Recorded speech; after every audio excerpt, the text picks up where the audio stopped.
ونستعينه ونستغفره ونؤمن به ونتوكل عليه ونعوذ بالله من شرور أنفسنا ومن سيئات أعمالنا من يهده الله فلا مضل له ومن يضلله فلا هادي له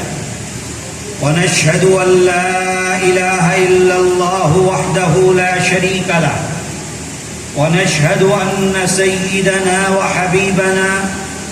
وشفيعنا وسندنا ومولانا محمدا عبده ورسوله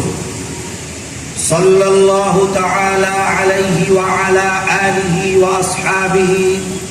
وبارك وسلم تسليما كثيرا كثيرا. أما بعد فقد قال الله سبحانه وتعالى إن الذين يتلون كتاب الله وأقاموا الصلاة وأنفقوا مما رزقناهم سرا وعلانية يرجون تجارة لن تبور صدق الله ومولانا العلي العظيم ونحن على ذلك لمن الشاهدين والشاكرين والحمد لله رب العالمين. صدر محترم، علماء اکرام، مدرسے کے ذمہ داران، اراکین کمیٹی، محتمم صاحب، اساتذہ عظام اور اس مدرسے کے جلسے میں مدرسے کی دعوت پر آنے والے میرے محترم بزرگوں، بھائیوں، عزیز دوستوں، طلبا اور پردہ نشین میری مائیں اور بہنیں، آج ہم اس مدرسے کے جلسے کے اندر موجود ہیں. اللہ کا فضل اور اس کا کرم ہے کہ اس نے ہمیں یہ توفیق بخشی ہے کہ اس جلسے کے اندر آ کر ہم اور آپ جمع ہیں. لیکن اس کے ساتھ ساتھ میں تمام لوگوں سے جہاں تک میری آواز پہنچ رہی ہے، لوگ سن رہے ہیں، میں اپنے اس درد کا احساس کرانا چاہتا ہوں کہ اب ہم یہ دیکھ رہے ہیں جگہ جگہ کہ جہاں پر مدرسوں کا جلسہ ہوتا ہے، پروگرام ہوتا ہے، اس پروگرام کو اب اس کی نوعیت لوگوں نے ایسی کر دی ہے جیسے میلے کی نوعیت ہوتی ہے. جیسے میلے کے اندر آدمی گھومنے کے لیے آتا ہے، پھرنے کے لیے آتا ہے، دکانیں لگی ہوئی ہیں، خریداری کر رہا ہے. میرے بھائیوں، مدرسوں کے جلسوں کا مقصد بالکل بھی یہ نہیں. مدرسوں کے جلسوں کا مقصد آپ کو بلانا، بڑے بڑے علماء، اللہ والے آپ کے سامنے یہ مدرسے کے ذمہ داران ان کو پیش کرتے ہیں، بلاتے ہیں، دعوت دیتے ہیں. مہینوں مہینوں پہلے ان سے وقت اور ٹائم لیا جاتا ہے. مقصد کیا ہے؟ تاکہ آپ اللہ اور اللہ کے رسول کی باتوں کو سنیں، آپ کے سامنے دین کی بات ہو، شریعت کی بات ہو، قرآن کی بات ہو، حدیث کی بات ہو،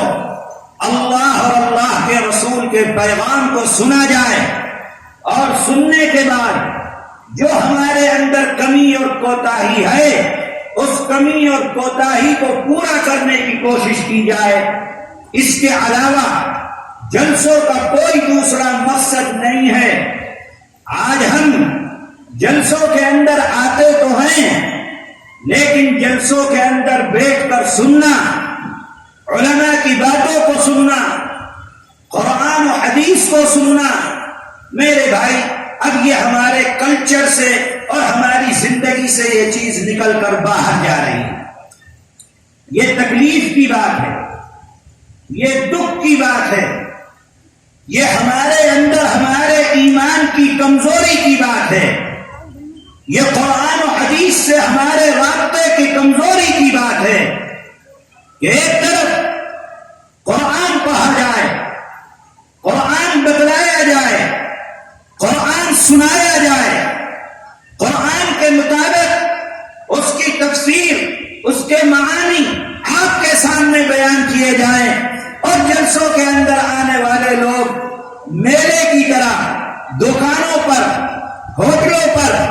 کبھی ادھر کہیں ادھر کھڑے ہو کر باتیں کرنے میں اپنا وقت گزاریں۔ میرے بھائیوں، یہ ہمارے مستقبل کے لیے انتہائی خطرناک ترین چیز ہے۔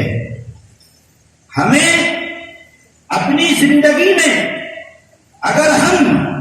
قرآن کو اور جناب رسول اللہ صلی اللہ علیہ وسلم کی حدیث اور اپنے دین کو اپنے دل کے اندر اگر ہم وہ اہمیت اور وہ قدر و منزلت نہیں دیں گے تو میرے بھائی کوئی دوسری قوم قدر و منزلت دینے کے لیے آنے والی نہیں ہے۔ اس لیے میں تمام لوگوں سے، کیونکہ یہ جلسوں کا وقت ہے، جگہ جگہ لوگ جلسوں کے اندر جاتے ہیں، میں اپنے علماء سے، مدرسوں کے ذمہ داران سے اور خاص طور پر اپنے نوجوانوں سے، مسلمانوں سے، مردوں سے، عورتوں سے یہ اپیل کرتا ہوں کہ خدا را آپ ان جلسوں کو میلہ نہ بنائیے، میلے جیسی شکل مت دیجیے۔ آپ تشریف لائیں، بیٹھیں، بیٹھنے کے بعد اللہ اور رسول کا پیغام کو سنیں اور سننے کے بعد اس پر عمل کرنے کی کوشش کرتے ہوئے اپنے گھروں کو جائیں۔ میں نے آپ کے سامنے قرآن کریم کی ایک آیت پڑھی ہے۔ جیسا کہ مجھ کو معلوم ہوا کہ ابھی 8 یا 9 بچوں کے سروں کے اوپر دستار باندھی جائے گی، وہ حافظ قرآن ہوئے ہیں، انہوں نے قرآن کو حفظ کیا ہے، قرآن کو اپنے سینے کے اندر بچھایا ہے۔ میرے بھائیوں، دنیا کے اندر قرآن سے بڑی کوئی دولت اللہ کی طرف سے، کوئی کتاب اللہ کی طرف سے نازل نہیں کی گئی ہے۔ سب سے بلند و بالا، سب سے زیادہ عظمت والی، سب سے زیادہ رفعت والی، بلندی والی جو کتاب ہے وہ یہ قرآن کریم ہے، جس کو آج ان بچوں نے اپنے سینے کے اندر محفوظ کیا ہے۔ قرآن سے جو عشق مسلمانوں کو ہونا چاہیے، میرے بھائیوں، اس کا تقاضا یہ ہے کہ آج جتنے بھی لوگ آئے تھے وہ تمام کے تمام بیٹھتے، سنتے، دیکھتے کہ قرآن کی اہمیت کیا ہے، قرآن کا تعلق ہمارے ساتھ کہتا ہے۔ اور یہ قرآن تو ایسی عظیم الشان چیز ہے کہ اللہ تعالیٰ فرماتا ہے اس کی عظمت کو بیان کرتے ہوئے، لو انزلنا هذا القرآن على جبل لرأيته خاشعا متصدعا من خشية الله۔ اے لوگوں، اگر اس قرآن کو کسی پہاڑ کے اوپر نازل کیا جاتا، بڑے سے بڑے پہاڑ پر اگر قرآن کو نازل کیا جاتا، تو اللہ فرماتا ہے کہ آپ اس پہاڑ کو اس قرآن کی وجہ سے برستے ہوئے، ریزہ ریزہ ہوتے ہوئے دیکھتے۔ یہ میرے بھائی ایسی اہمیت ہے اس قرآن کریم کی، ایسا عظیم الشان یہ قرآن ہے۔ اللہ کے نبی حضرت محمد صلی اللہ علیہ وسلم قرآن کریم کے متعلق اعلان فرماتے ہیں کہ اے لوگوں، یہ قرآن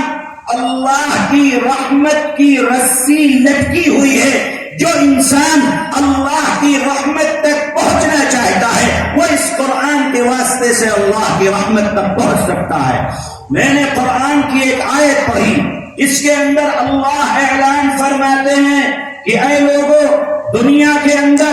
3 طرح کے لوگ ہیں جو دنیا کے اندر یہ 3 کام کر کے اپنی زندگی کو گزاریں گے۔ اللہ تعالیٰ فرماتا ہے کہ یہ 3 کام کرنے والے اپنے اللہ کے ساتھ تجارت کرتے ہیں، اپنے اللہ کے ساتھ بزنس کرتے ہیں، اپنے اللہ کے ساتھ ان کا تعلق ایسا مضبوط تعلق ہے کہ اس تعلق کو کوئی توڑ نہیں سکتا، اس تعلق کو کوئی ختم نہیں کر سکتا۔ وہ بزنس کرنے والے ہیں، اور اللہ فرماتا ہے کہ جب لوگ بزنس کرتے ہیں دنیا کے اندر تو یہ دیکھا گیا کہ بزنس میں کبھی نقصان ہوتا ہے، کبھی فائدہ ہوتا ہے۔ ہم یہ دیکھتے ہیں کہ لاکھوں اور کروڑوں کا انسان تھا، لیکن بزنس کے اندر نقصان ہو گیا، اور نقصان کی وجہ سے وہ دانے دانے کا محتاج ہو گیا۔ لیکن اللہ فرماتا ہے کہ یہ 3 آدمی جو دنیا کے اندر یہ 3 کام کر کے اپنی زندگی کو گزارنے والے ہیں، وہ اللہ کے ساتھ تجارت کرتے ہیں،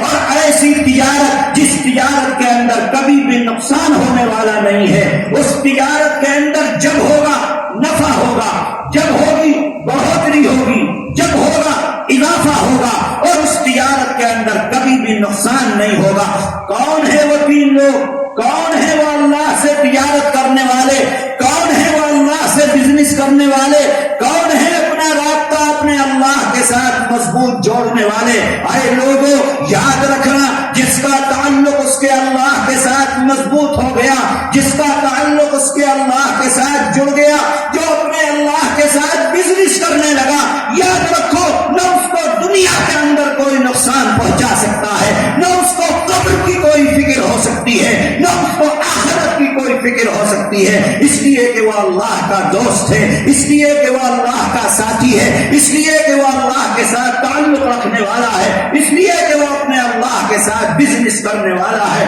کون ہے اللہ کے ساتھ بزنس کرنے والا؟ قرآن میں اللہ نے فرمایا، ان الذین یتلون کتاب اللہ، اللہ کی کتاب قرآن کریم کی تلاوت کرنے والا، اللہ کی کتاب قرآن کریم کو پڑھنے والا، اللہ کی کتاب قرآن کریم کو پڑھانے والا، اللہ کی کتاب قرآن کریم کو روزانہ کھول کر اور اس کو اپنے گھر کے اندر، اپنی مسجد کے اندر، اپنے کمرے کے اندر، جہاں بھی موقع میسر ہو وہاں اللہ کی کتاب کی تلاوت کرنے والا، جو بندہ اللہ کی تلاوت، اللہ کی کتاب کی تلاوت کرتا ہے، جو قرآن کو پڑھنے والا ہے، اللہ تعالیٰ فرماتا ہے کہ یہ تلاوت کرنے والے تجارت لن تبور، وہ اپنے اللہ کے ساتھ ایسی تجارت کر رہے ہیں جس تجارت کے اندر کبھی بھی نقصان ہونے والا نہیں ہے۔ وہ مرد ہو، وہ عورتیں ہوں، وہ بچے ہوں، وہ بچیاں ہوں، وہ جوان ہوں، وہ بوڑھے ہوں، وہ کوئی ہو، جو قرآن کی تلاوت کرے گا،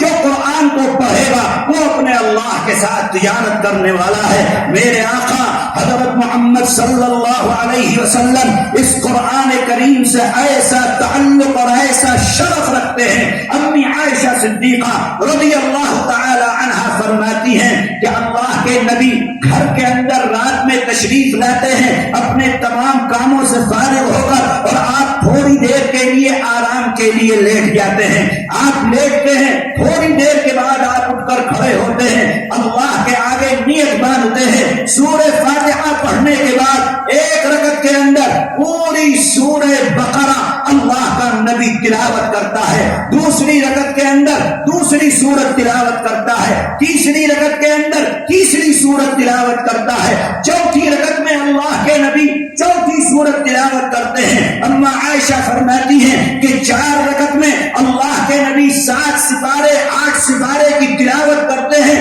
راتوں کو قرآن کریم پڑھتے ہیں، دنوں کو قرآن کریم پڑھتے ہیں۔ اللہ کے نبی تھک جاتے ہیں، تھوڑی دیر کے لیے آرام فرماتے ہیں، پھر اٹھ کر کھڑے ہوتے ہیں، پھر قرآن کی تلاوت کے اندر لگ جاتے ہیں۔ یہ اللہ کے نبی کا تعلق ہے اس قرآن کے ساتھ، یہ اللہ کے نبی کا شرف ہے اس قرآن کے ساتھ، جو قرآن نبی کے اوپر نازل ہوا ہے۔ لیکن میرا نبی خود بھی قرآن پڑھتا ہے، صحابہ کو کہتا ہے کہ قرآن پڑھو، قرآن صحابہ کو اللہ کے نبی قرآن سناتے ہیں، اور صحابہ سے فرماتے ہیں کہ تم مجھ کو قرآن کریم سناؤ۔ رمضان کا مہینہ آنے والا ہے، اللہ کے نبی کے پاس آسمان سے جبریل امین تشریف لاتے ہیں، اللہ کے نبی جبریل امین کو قرآن سناتے ہیں اور جبریل امین اللہ کے نبی کو قرآن کریم سناتے ہیں۔ ایسا تعلق ہے میرے نبی کو اس قرآن کریم کے ساتھ،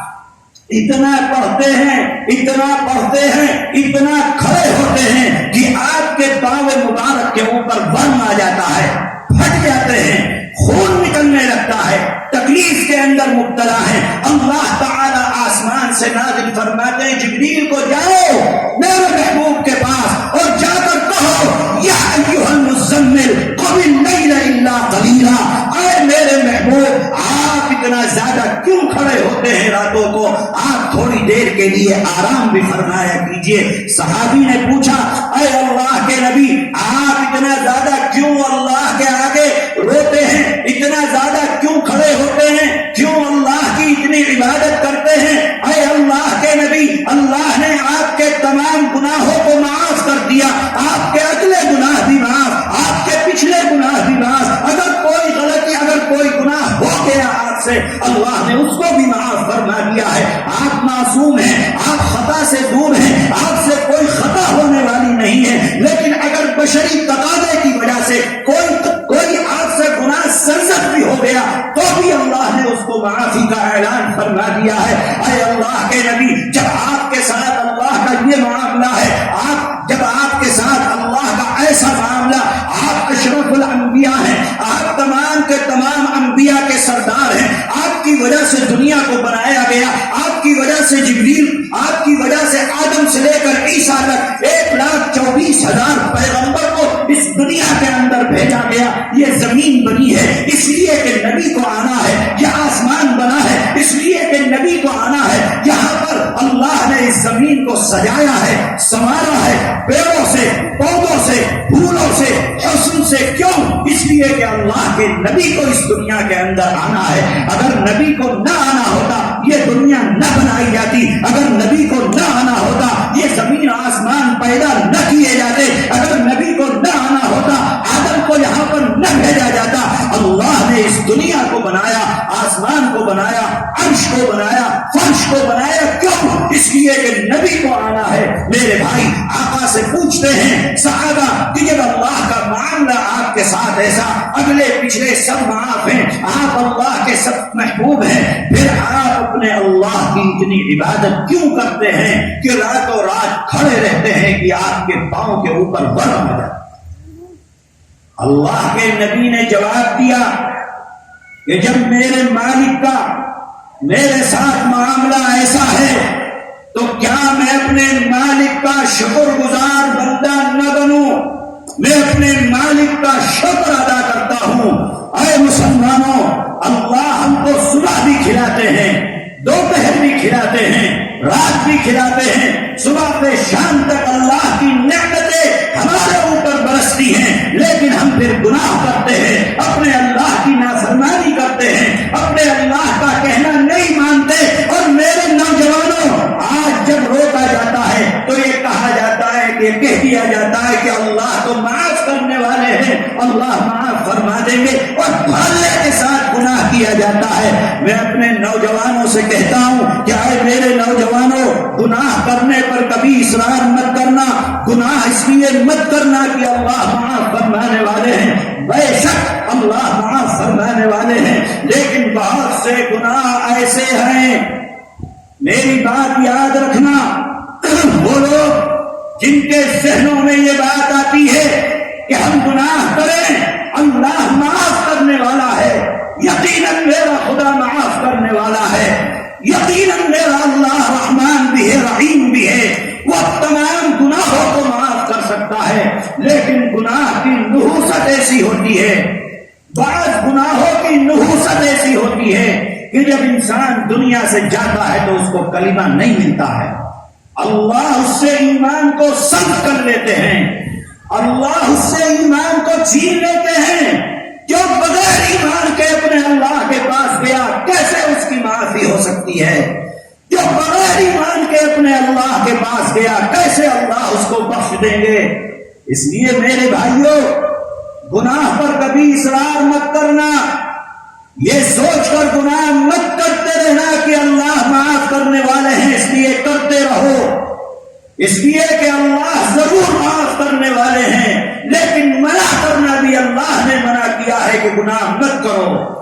اگر اللہ نے ایمان کی دولت سلب کر لی، اگر اللہ نے مرتے ہوئے ایمان نہ دیا، کون سی معافی ہوگی؟ کون سے گناہ بخشے جائیں گے؟ میرے آقا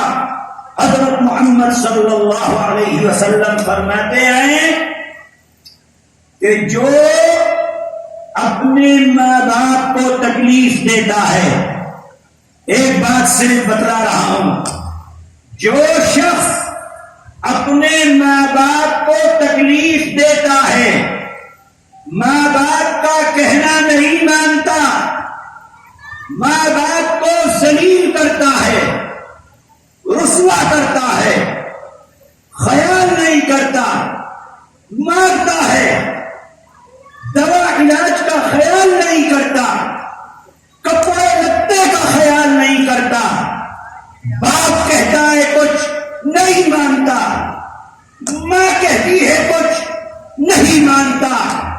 جو شخص اپنے ماں باپ کی بات نہیں مانتا،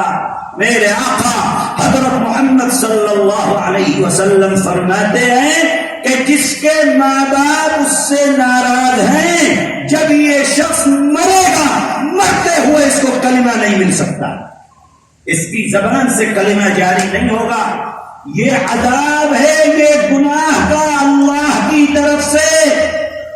لوگ گناہ کرتے ہیں کہ اللہ معاف کر دیں گے، اللہ تو معاف فرمائیں گے، لیکن جب معافی ہوگی جب تمہارا ایمان محفوظ رہے گا، جب تم اپنے اللہ کے پاس ایمان کے ساتھ جاؤ گے۔ اس لیے میرے بھائیوں، میرے آقا حضرت محمد صلی اللہ علیہ وسلم جن کے اگلے پچھلے سب گناہ معاف، جو اللہ کے سب سے محبوب، سب سے برگزیدہ، سب سے بلند و بالا، سب سے عظمت والے بندے ہیں، وہ کہتے ہیں کہ اگر اللہ نے مجھ پر یہ فضل کیا ہے تو کیا میں اللہ کا شکر گزار بندہ نہ بنوں؟ کیا مطلب یہ ہے کہ اللہ کے نبی اپنے امتیوں کو کہہ رہے ہیں کہ جتنا زیادہ ہو سکے اتنی اپنی اللہ کی عبادت کرو، اپنے اللہ کی اطاعت کرو، اپنے اللہ کی فرمانبرداری کرو، گناہوں سے اپنے آپ کو بچاؤ، اس لیے کہ اللہ نے فرمایا لئن شکرتم لأزیدنکم وَإِن كَفَرْتُمْ إِنَّ عَذَابِي لَشَدِيدٌ۔ اگر اللہ کا شکر ادا کرتے رہو گے اللہ تعالی ترقی دیتا رہے گا، اور اگر تم نے شکر ادا نہیں کیا، اگر تم نے نافرمانی کی تو اللہ فرماتا ہے کہ پھر میری پکڑ بھی بہت سخت ہے۔ تو میرے عزیزوں، یہ قرآن کریم جو آج بچوں نے حفظ کیا ہے، یہ قرآن کریم اللہ فرماتا ہے کہ جو پڑھتے ہیں وہ اپنے اللہ سے تجارت کرنے والے ہیں، اپنے اللہ سے بزنس کرنے والے ہیں۔ میرے آقا حضرت محمد صلی اللہ علیہ وسلم صبح بھی پڑھتے ہیں، شام بھی پڑھتے ہیں، رات بھی پڑھتے ہیں، دن میں بھی، نفلوں میں بھی، بیٹھ کر بھی، کھڑے ہو کر، جیسے اللہ کے نبی کو موقع میسر ہے ویسے اللہ کے نبی اس قرآن کریم کی تلاوت کرنے کے اوپر لگے ہوئے ہیں۔ مسلمانوں، ایک وقت تھا جب ہمارے گھروں سے قرآن پڑھنے کی آوازیں آیا کرتی تھی، محلوں کے اندر جاؤ تو گھروں سے بچے اور بچیاں قرآن پڑھتے تھے، عورتیں قرآن پڑھتی تھی، معلوم ہوتا تھا کہ یہ مسلمان کی بستی ہے، یہاں گھروں سے قرآن کی آواز آ رہی ہے۔ آج کا معاشرہ دیکھو، نوجوانوں دیکھو، عورتیں دیکھیں، آج تو رات میں 1 بجے اور 2 بجے تک میرے نوجوان کے ہاتھوں کے اندر موبائل رہتا ہے، اس کے اندر مصروف رہتا ہے، حلال و حرام کرتا رہتا ہے، اپنے اللہ کی نافرمانی کرتا رہتا ہے، اور یہ سمجھتا ہے کہ کوئی ہو سکتا ہے تیری ماں نہ دیکھے، ہو سکتا ہے تیرا باپ نہ دیکھے، ہو سکتا ہے تیری بہنیں نہ دیکھیں جو تو خرافات کر رہا ہے اپنے موبائل میں، لیکن 7 تالوں کے اندر بیٹھ کر بھی اگر کرے گا تو اللہ آسمان سے بیٹھا ہوا دیکھا۔ وہ کون ہے؟ اللہ لا الہ الا هو الحی القیوم لا تأخذه سنة ولا نوم، نہ کبھی سوتا ہے نہ کبھی اس کو اونگ آتی ہے، وہ علیم ہے، وہ خبیر ہے، وہ جاننے والا ہے، وہ سننے والا ہے، وہ علم رکھنے والا ہے، وہ اپنے بندے کے ہر عمل کو جاننے والا ہے، کوئی اس سے چھپ نہیں سکتا۔ میرے بھائیوں، آج مسلمانوں کا معاشرہ راتوں کو جاگنا اور صبح کو سورج اونچا ہونے کے بعد مسلمان کی نیند کھلتی ہے اور مسلمان اٹھ کر نوجوان اپنے گھر سے باہر نکلتا ہے۔ یہ معاشرہ اسلامی معاشرہ نہیں ہے۔ تمہارے برابر میں اگر ہندو رہتا ہے، جاؤ دیکھو صبح کو مندر کے اندر 4 بجے سے پہلے تہجد سے پہلے وہ اپنے مندر کے اندر پہنچ جاتے ہیں اور وہاں جا کر اپنی پوجا پاٹ کے اندر لگے رہتے ہیں، اور مسلمان اپنے بستروں کے اوپر سوتا رہتا ہے۔ دیکھو بڑوں کی مسجدوں میں جمعہ کا دن نماز پڑھنے کے لیے مسجد پوری بھری ہوئی ہے، باہر تک لوگ ہیں، سڑک بھی بھری ہے، نیچے بھی آدمی ہے اوپر بھی آدمی ہے، اور فجر کی نماز کا وقت ہوتا ہے تو چند بوڑھے بیچارے جن کے پاؤں قبر کے اندر لٹکے ہوئے، کون بوڑھے جن کو راتوں کو نیند نہیں آتی ہے، نیند ختم ہو چکی ہے، اڑ چکی ہے، وہ بیچارے صبح کو مسجد کے اندر نماز کے لیے رہیں گے، اور نوجوان سارا کا سارا اپنے بستروں کے اوپر پڑا ہوا سوتا ہے۔ یہ مسلم معاشرہ نہیں ہے میرے بھائی۔ اپنے معاشرے کو درست کرو، قرآن کریم سے تعلق پیدا کرو، قرآن سے محبت پیدا کرو، قرآن کی تلاوت کرو، اپنے گھروں میں قرآن پڑھو، اپنے بچوں کو قرآن پڑھاؤ، قرآن سکھلاؤ، خود بھی قرآن پڑھو، عورتوں کو کہو کہ قرآن پڑھیں، بچے قرآن پڑھیں، بچیاں قرآن پڑھیں۔ میرے آقا حضرت محمد صلی اللہ علیہ وسلم نے ارشاد فرمایا، جن گھروں میں قرآن پڑھا جاتا ہے اللہ کے فرشتے اس گھر کے اندر آتے ہیں۔ اللہ کے نبی فرماتے ہیں جن گھروں میں قرآن پڑھا جاتا ہے بیماریاں ان گھروں سے دور ہوتی ہیں، جن گھروں میں قرآن پڑھا جاتا ہے خیر و برکت ان گھروں کے اندر آتی ہے، جن گھروں میں قرآن پڑھا جاتا ہے مال و دولت ان گھروں کے اندر آتا ہے، جن گھروں میں قرآن پڑھا جاتا ہے اولادیں ان گھروں کے اندر اپنے ماں باپ کی فرما بردار پیدا ہوتی ہیں، اور جن گھروں میں قرآن نہیں پڑھا جاتا اللہ کی خراب مخلوق گھر کے اندر بسیرا کرتی ہے، بیماریاں آتی ہیں، تباہیاں آتی ہیں، کاروبار کی برکت ختم ہو جاتی ہے، اور اولاد اپنے ماں باپ کی نافرمان پیدا ہوتی ہے، اپنے ماں باپ کی بات نہیں مانتی۔ کون گھر جن میں اللہ کی کتاب قرآن کریم کی تلاوت نہیں ہوتی؟ میرے بھائیوں، یہ قرآن تو ایسی چیز ہے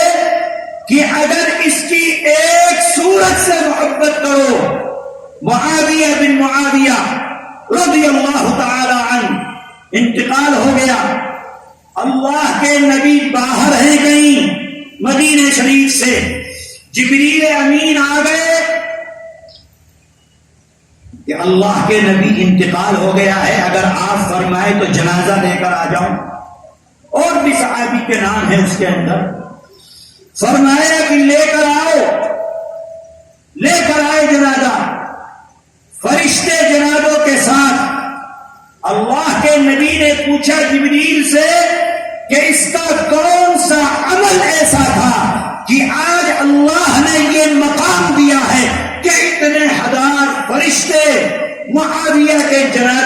پیچھے پیچھے چل رہے ہیں۔ جبریل نے فرمایا کہ اے اللہ کے نبی، معاویہ کو قرآن کی ایک سورت، سورہ اخلاص، قل هو اللہ احد اللہ الصمد لم یلد ولم یولد ولم یکن له کفوا احد، اس ایک سورت سے محبت تھی۔ معاویہ اٹھتے بیٹھتے چلتے پھرتے اس سورت کو پڑھتے رہتے تھے، کہیں پر ہوں، بازار میں ہوں قل هو اللہ احد، کھیت میں کام کر رہے ہیں قل هو اللہ احد، سفر میں جا رہے ہیں قل هو اللہ احد، کوئی کام معاویہ کر رہے، زبان سے یہ سورت جاری ہے۔ ایسی محبت تھی معاویہ کو کہ اللہ نے اس ایک سورت سے محبت کی وجہ سے معاویہ کو یہ مقام عطا فرمایا کہ آج اتنے ہزار فرشتے معاویہ کے جنازے کے ساتھ ساتھ چل رہے ہیں۔ میرے بھائیوں، قرآن سے محبت کرو، یہ قرآن سے جو چیز ملے گی دنیا کی بڑی سے بڑی ڈگری سے بھی وہ چیز نہیں مل سکتی ہے۔ ایک حدیث میں میرے آقا حضرت محمد صلی اللہ علیہ وسلم ارشاد فرماتے ہیں کہ جب بچہ پہلی مرتبہ، ابھی چھوٹا بچہ ہے، 3 سال کا، 4 سال کا، 5 سال کا، اور باپ اپنے بچے کو لے کر گیا مدرسے میں، اور مدرسے میں جا کر استاد سے کہا کہ یہ میرا بچہ ہے، اس کو قرآن پڑھائیے۔ اللہ کے نبی فرماتے ہیں جب بچہ پہلی مرتبہ مدرسے جاتا ہے، استاذ کے سامنے بیٹھتا ہے اور یہ بچہ پہلی مرتبہ پڑھتا ہے بسم اللہ الرحمن الرحیم، اللہ کے نبی فرماتے ہیں کہ اللہ اس بچے کے ماں باپ کے تمام گناہوں کو معاف فرما دیتے ہیں۔ اللہ کہتا ہے کہ یہ بچہ چھوٹا سا جو نہیں جانتا کہ اللہ کون ہے، جو نہیں جانتا کہ رحمان اور رحیم ہونے کا مطلب کیا ہے، وہ بچہ مجھ کو رحمان اور رحیم کہہ رہا ہے، میری عزت کی قسم میں اس کو گوارا نہیں کر سکتا کہ میں اس کے ماں باپ کو جہنم کے اندر چلا دوں۔ اللہ اس کے ماں باپ کے گناہوں کو معاف فرمائے۔ میرے بھائیوں، آج ہمارے بچے حافظ قرآن ہوئے، میں کہتا ہوں ہمارے گھروں کے اندر دیکھو کوئی خوشی کا ماحول نہیں، ہمارے محلوں میں کوئی خوشی کا ماحول نہیں ہے، ہمارے گھر پہ کوئی مبارکباد دینے کے لیے آنے والا نہیں ہے، کوئی گھر کے اوپر نہیں جائے گا شاباشی دینے کہ بھئی تمہارا بچہ حافظ قرآن ہوا۔ ہاں، ابھی الیکشن چل رہے ہیں، کوئی سرپنچ بن جائے، کوئی وارڈ کا ممبر بن جائے، کوئی گاؤں کا مکھیا بن جائے، کوئی آپ کے گاؤں میں کسی پھر دیکھو اس کے آگے کیسی لائن لگی رہتی ہے۔ یہ کیا ہے؟ یہ ہمارے ایمان کی کمزوری، یہ ہمارے دلوں کے اندر دنیا ہے۔ اے میرے بھائیوں، یاد رکھنا، جس دل کے اندر دنیا ہوتی ہے اس دل کے اندر اللہ نہیں رہتے ہیں، جس دل کے اندر اللہ ہے اس دل کے اندر دنیا کی کوئی جگہ اور کوئی مقام نہیں۔ اگر اللہ کو بٹھانا چاہتے ہو اس دل سے دنیا کو نکال کر باہر پھینکو۔ کیا حیثیت ہے وارڈ ممبر کی حافظ قرآن کے سامنے؟ کیا حیثیت ہے تمہارے گاؤں کے پرمکھ کی، مکھیا کی حافظ قرآن کے سامنے؟ لیکن چونکہ دنیا دل کے اندر بس گئی اس لیے حافظ قرآن کی اہمیت ختم ہو گئی اور مکھیا اور سرپنچ کی اہمیت ہمارے دلوں کے اندر بیٹھ گئی۔ اس لیے میرے عزیزوں، ہمارے گھروں میں خوشیاں نہیں منائی جاتی، حالانکہ حضرت عمر رضی اللہ تعالی عنہ جو خلیفہ ثانی ہیں، جن کے بارے میں کہا گیا لو کان بعدی نبی لکان عمر، میرے بعد کوئی نبی ہوتے تو عمر ہوتے، وہ عمر قرآن کی ایک سورت سورہ بقرہ جب حفظ کرتے ہیں تو بہت بڑی دعوت کرتے ہیں عمر، کس خوشی میں؟ اس خوشی میں کہ قرآن کی ایک سورت قرآن کریم کو انہوں نے یاد کر دیا۔ میرے بھائیوں،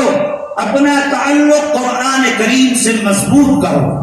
اپنا تعلق قرآن کے ساتھ اتنا مضبوط کرو، اتنا مضبوط کرو، قرآن سے تعلق مضبوط ہوگا تو اللہ کے ساتھ تمہارا رابطہ مضبوط ہوگا، اللہ کے ساتھ تجارت کرنے والے ہوگے۔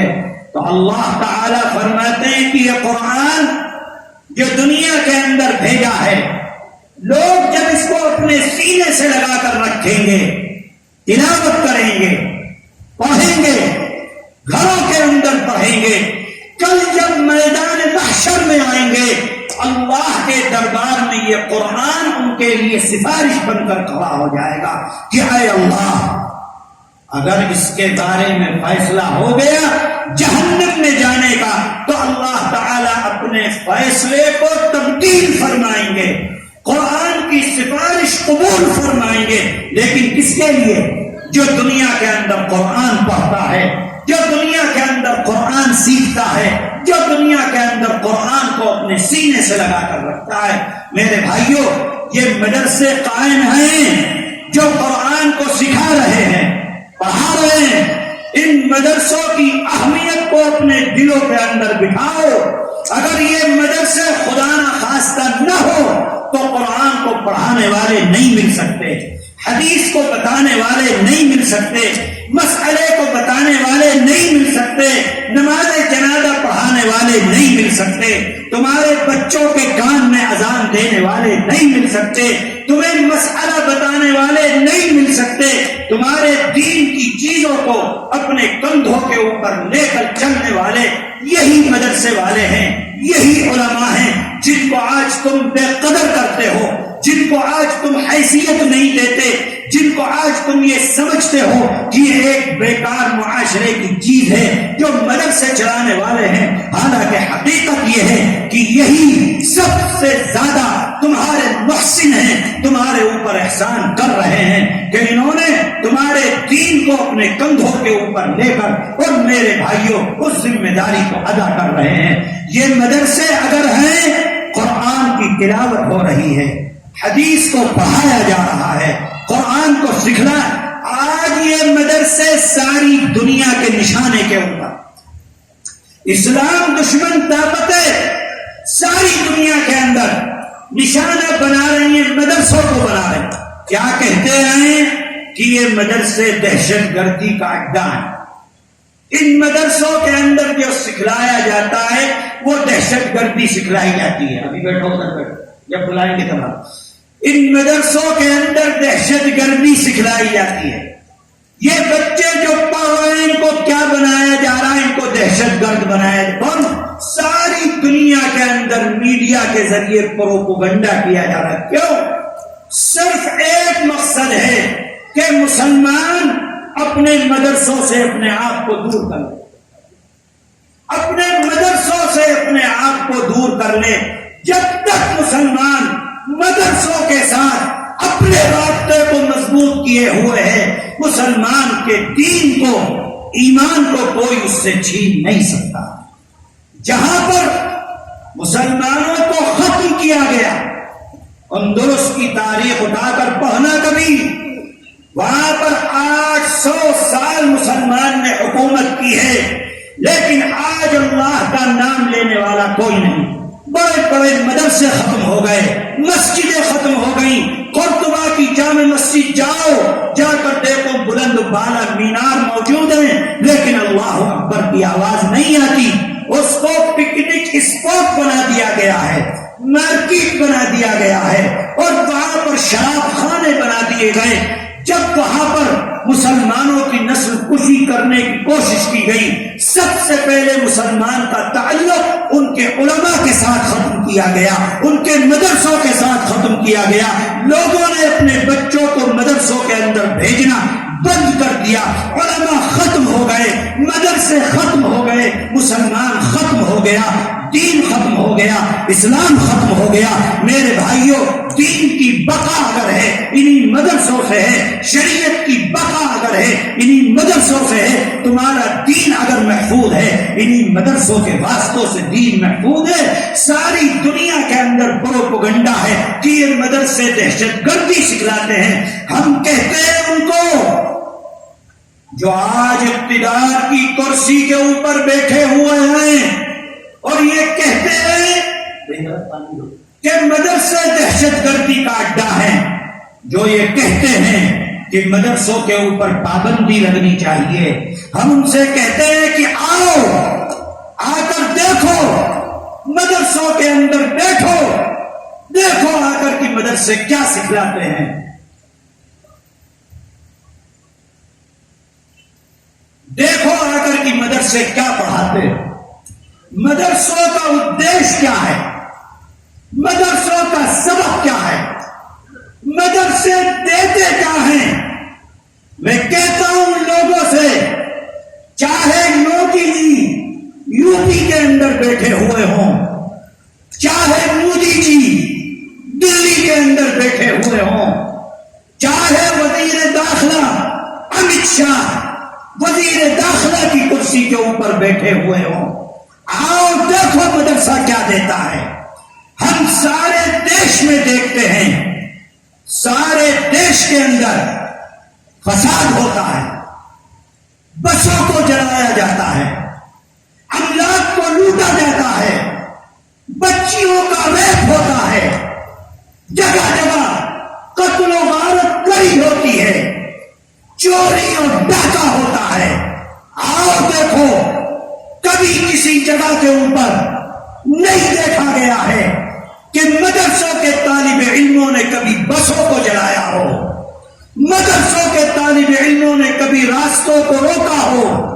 مدرسوں کے طالب علموں نے کبھی ریپ کیا ہو، مدرسوں کے طالب علموں نے کبھی ڈاکہ ڈالا ہو، مدرسوں کے طالب علموں نے کبھی کسی کا قتل کیا ہو۔ نہیں، کیوں؟ اس لیے کہ مدرسے کے اندر میرے آقا حضرت محمد صلی اللہ علیہ وسلم کا دین سکھلایا جاتا ہے، شریعت سکھلائی جاتی ہے، آپ کا راستہ سکھلایا جاتا ہے، آپ کا طریقہ سکھلایا جاتا ہے، جو طریقہ امن والا ہے، جو طریقہ شانتی والا ہے، جو طریقہ ہے بھوکوں کو کھانا کھلاؤ تم کو ثواب ملے گا، وہ بھوکا ہندو ہو کہ مسلمان ہو، مدرسوں کو، دین کو، شریعت کو اس سے کوئی بحث نہیں۔ جو طریقہ ہے پیاسوں کو پانی پلاؤ،